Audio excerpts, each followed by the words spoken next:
What brainiac put recording limits on DSLR cameras? Let's find out.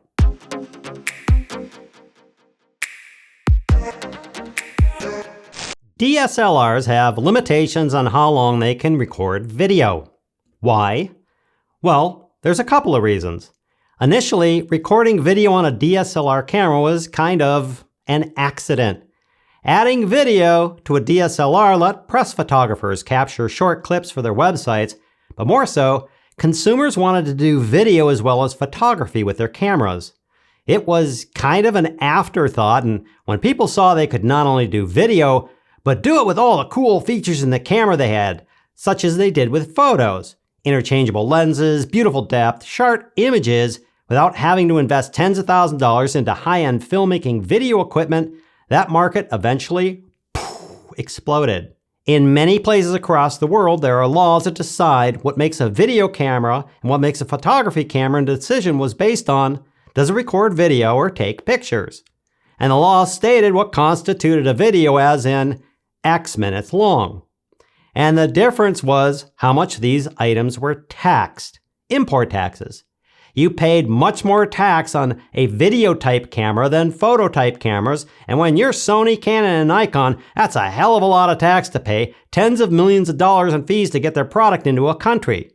And why would a photographer, their bread and butter audience at the time, want to pay more for a camera to handle video, which they didn't use? So the first reason they have recording limits is tax and the cost to the company and the consumers.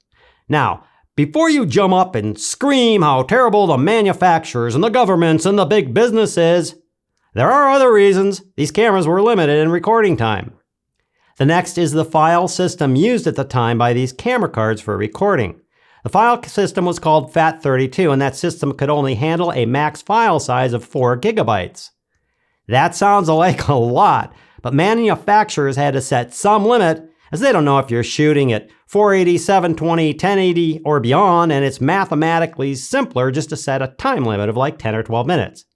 So the technology, the file system at the time, also imposed this limit. Next, unlike cameras, photography cameras were quite small and compact and not designed with higher-end technology to handle heat. Recording for a long time would cause the camera to overheat, and a complete redesign to handle this new video shooting on a photography camera was not practical. For all these reasons, it was best for both the manufacturer and the consumer to limit recording time. If you have one of these older DSLRs, no problem, just plan what you're going to shoot, and frankly, just hitting record and letting it run for hours is not suggested, especially when you go edit that footage. In the meantime, manufacturers started to use newer file systems and even upgrade their firmware to accommodate. That camera over there is a Canon 5D Mark III, which I love and have no reason to replace at this time. It records up to 4 gigabytes, which ends up about 6 to 8 minutes shooting full frame and capturing every single frame. Not a problem. It's been updated so when it gets to its limit, it starts a new file and just keeps recording.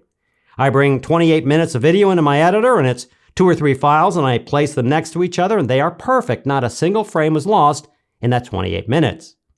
As technology evolves, and since the volume of cameras being sold for video has exploded, these manufacturers are beginning to ignore the tax ramifications, and since many photographers now require video, the tax liabilities are coming off the table. You'll see newer file systems, larger cards, DSL-type cameras that can record for longer lengths without overheating, and so on. And there are cameras that will do the type of activity you want, such as GoPros and action cameras, which DSLRs aren't designed to do. The moral of the story is to purchase the type of camera for the types of things you will be doing. If you already own a DSLR, don't forget to periodically see if there are firmware updates, as they may have added features you didn't know existed, such as longer recording lengths. You can also push record, let it play until it fails, and see what happens to the footage when it stops recording. It's always a good idea to know the limitations of your camera. And I'll say this again, really long videos are a real pain to edit, and it doesn't take much to shoot a video in segments and makes it much easier on you and your computer in post. If you must shoot longer videos, either consider renting or buying a different camera designed for that purpose, like a DSLR, or use the HDMI out on newer cameras to record the footage to an external recorder. Understand the limits of your DSLR, research the limits if you're going to buy a new DSLR, and don't forget that a DSLR is not an end-all shooting camera for every situation.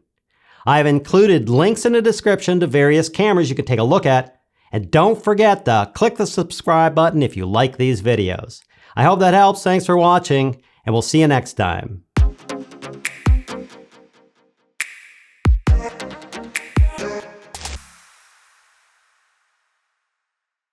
And many of these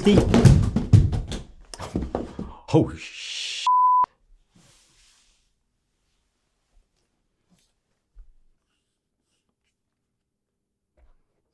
oops.